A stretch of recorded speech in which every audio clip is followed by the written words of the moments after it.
In terms of the support and later inhalation, the support here we have a picture of a gal with the side view. We're going to start with what I consider the most important part of the support, the direction of the support to start with. The most important, I shall draw in.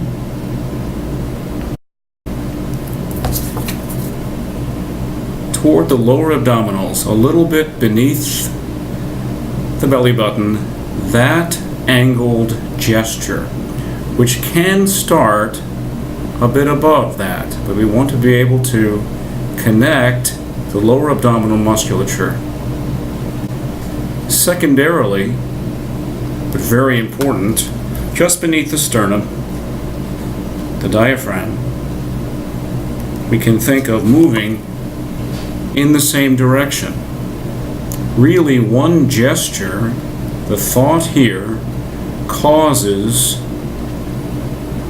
both of these ideas in the front. In the front of the body, and 1/3 in the back, 2/3 in the front. In the back, just above the belt line, on either side of the spine, in layman's terms, about 3 inches above the pants line on either side of the spine, the same type of down and out, if you will, gesture without over protruding, as in a pregnancy here, not over thrusting. This resistance gesture, 2/3 in the front, 1/3 in the back. This I would call the cause and effect, if you will, the cause or the thought. I'll write that out up here, the cause or the thought. Now I'll just take a moment to erase this, but before doing so, plenty of teachers actually describe the gesture as opposite of what I suggest. Tucking in and up.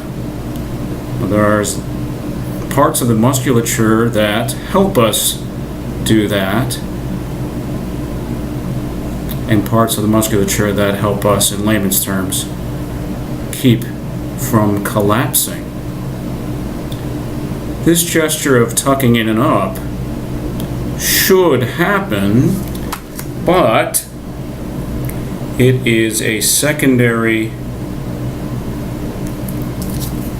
result. So the result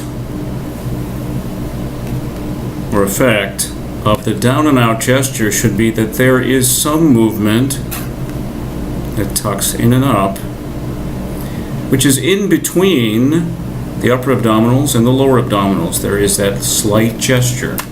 However, that arrow, to me, is not the main one.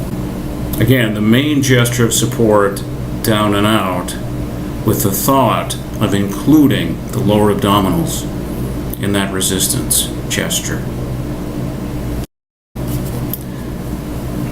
Muscularly, the result is that the upper abdominals should be a little bit lower than that arrow. Stay out, as do the lower abdominals. There's a bit of give and movement in the middle of that to be over-analytical. The result, simply with the musculature. Not that we should muscle it necessarily. Flexibly firm should be the feeling of their support. With the inhalation, the first idea, start from about where the belly button is, drop down. However, the inhalation, though it should include the lower abdominals as well primarily,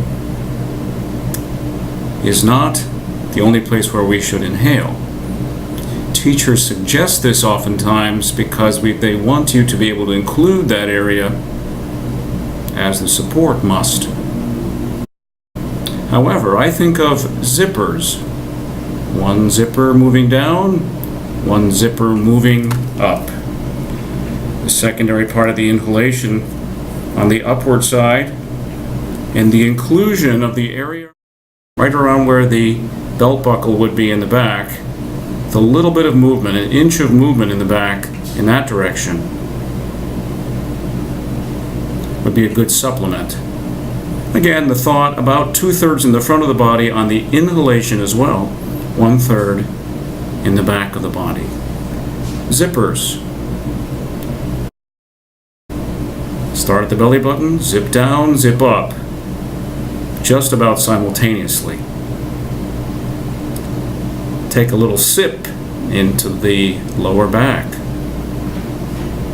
Zips and sip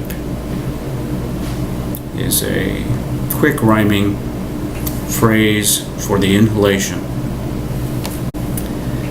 If you want to think of the easiest way to think of the inhalation and the exhalation, think in that down and out direction. Inhale, exhale, support. Start the gesture just slightly earlier than the phonation, the sound, so that we meet with the resistance right upon phonation. With good line, gentle.